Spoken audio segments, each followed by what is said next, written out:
qual a fundamentação legal que trata do auxílio acidente. Ou seja, qual a lei, qual o decreto, quais são as normas que vão falar sobre o auxílio acidente. Essa é uma aula sobre fundamentação legal no sentido assim de apontar para você, ó, esse aqui é esse tal artigo, para aquelas pessoas que querem ler sobre a norma, querem ler a norma, melhor dizendo, e ficarem ali mais por dentro. Você não precisa dessa aula para dar entrada no teu auxílio acidente, ok? Essa aula aqui, se você quiser pular ela, você pode pular, que não vai fazer falta. Ela é uma aula mesmo para aquelas pessoas que têm interesse, são mais curiosas, querem ler o texto da lei, ter o decreto, sabe? Porém, isso aqui não é uma aula para advogados, isso aqui eu não vou discorrer, não vou ficar discutindo o texto da lei, a interpretação, não. Eu vou só te mostrar para satisfazer a curiosidade de alguns, para dar um fundamento também para você, que terão pessoas que vão comprar esse curso e vão querer pesquisar mais, são pessoas mais curiosas, que querem saber mais profundamente sobre o auxílio acidente, tá? Mas se você quer só o passo a passo, só para dar entrada, etc., com segurança, pode pular essa aula sem o menor problema. Então vamos lá. Aqui está, fundamentação legal. Regras do auxílio acidente. Nós temos o artigo 86 da Lei 8.213, de 1991.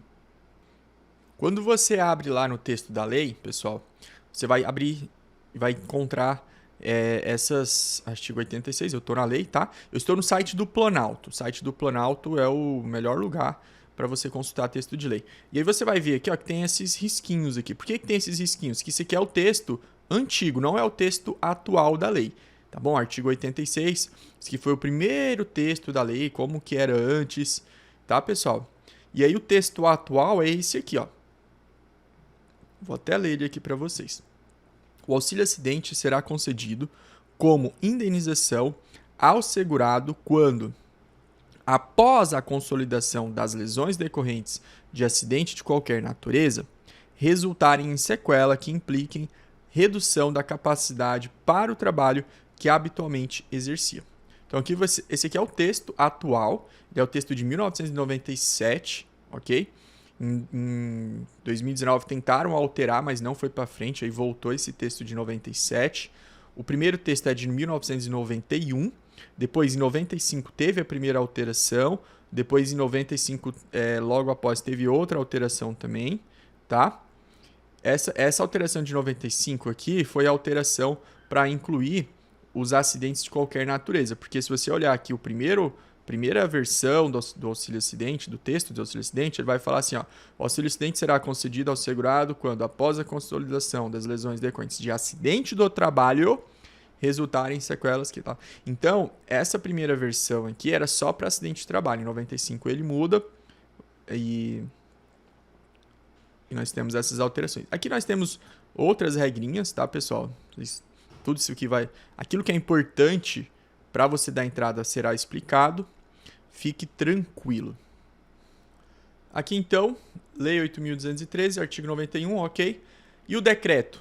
No decreto, pessoal, o decreto, ele é uma norma. A lei, ela é superior ao decreto, tá? A lei é o que manda. O primeiro texto é o da lei.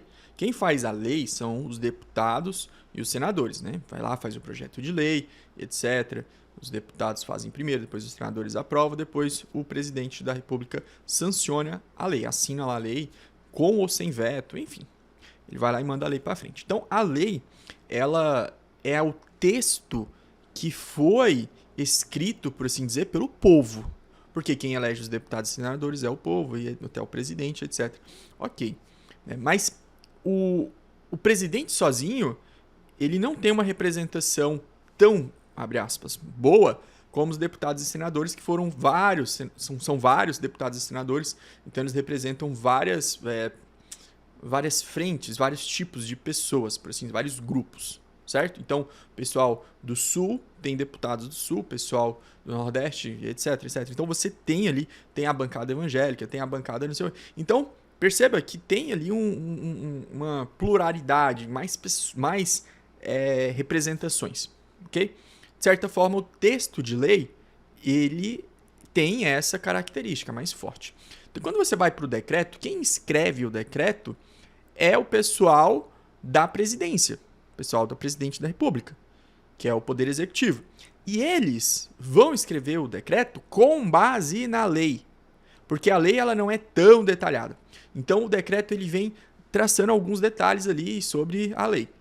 O que você tem que saber é que quando você escreve um decreto, você não pode ultrapassar os limites da lei, no sentido de restrição. Então, se tem um decreto negando, por exemplo, a gente vai ver uma situação ali de qualidade do segurado, que o decreto ele fala que não vai ter direito ao auxílio acidente o desempregado. Isso está lá no decreto. Ou estava, melhor dizendo, estava lá no decreto.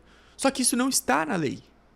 Então, até 2008, não me engano, a gente vai, quando a gente for falar desse assunto, você vai ver. O INSS, ele seguiu o decreto, e o decreto ele vai dizer que não tem. Então, se você está dando entrada no auxílio acidente de 2005, seu acidente foi em 2005, e em 2005 você estava desempregado, mas estava dentro da qualidade de segurado pelo período de graça, talvez o INSS vai negar, porque ele vai seguir o decreto. Mas o decreto não está na lei. Perdão. O decreto ele está contrário à lei, porque ele está negando algo que a lei não falou. Ele está ultrapassando os limites da lei, tá bom? Então, decreto, vamos lá dar uma olhadinha no decreto aqui. Ó, novamente, aqui, artigo 104. Você vai ver traçado e você vai ver esse texto aqui, que é o texto atual. O auxílio acidente será concedido como indenização ao segurado empregado, inclusive o doméstico, ao trabalhador avulso, segurado especial, quando após a consolidação das lesões decorrentes de acidente de qualquer natureza resultarem em sequelas definitivas. Que a exemplo das situações do anexo tal implica... Aí você vai falar assim, Gustavo, mas aqui falou que já excluiu o contribuinte individual. A lei você leu o artigo e não excluiu. Não, pessoal, é porque está em outro artigo. Ó, eu vou até adicionar aqui e artigo 18, 86 e 18, porque quando você vem aqui na lei, artigo 18, ó, regime tal. Ó, parágrafo 1º. Somente poderão beneficiar-se do auxílio acidente. Tá vendo? Tá falando de auxílio acidente.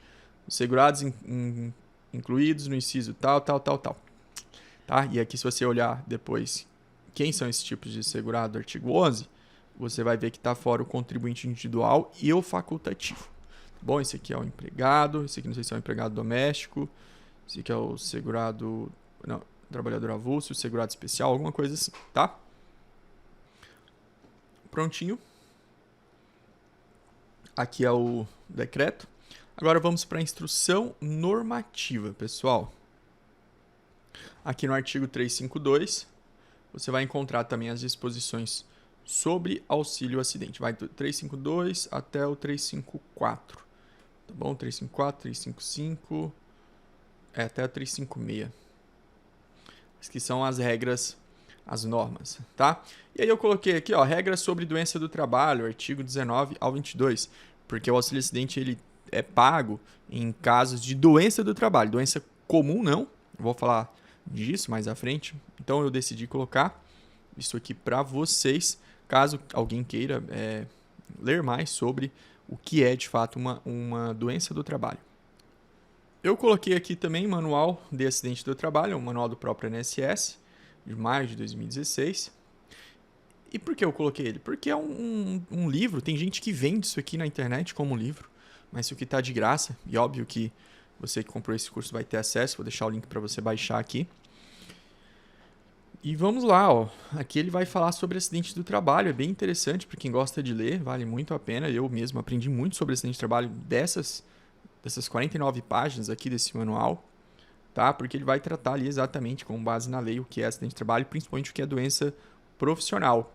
Então, recomendo a leitura para quem quer, sabe, ler mais, aprender mais sobre doença do trabalho, porque se seu caso é de doença do trabalho, você pode ter problema, você pode ter um benefício negado por conta disso. Aqui tem alguns tipos de formulários aqui, mas nem todos são interessantes para você. Beleza? Bom, essa é a nossa primeira aula. Para aqueles que pularam não chegaram até aqui, tá tudo bem. Você que chegou até aqui, quer ler mais sobre isso, quer se aprofundar, show de bola. Claro que Você não é obrigado a fazer isso, você pode contratar um advogado que vai fazer isso por você. Ou você quer estudar e ainda quer contratar um advogado, tá tudo bem, tá tudo certo. Fique à vontade. Tá joia? Até a próxima aula.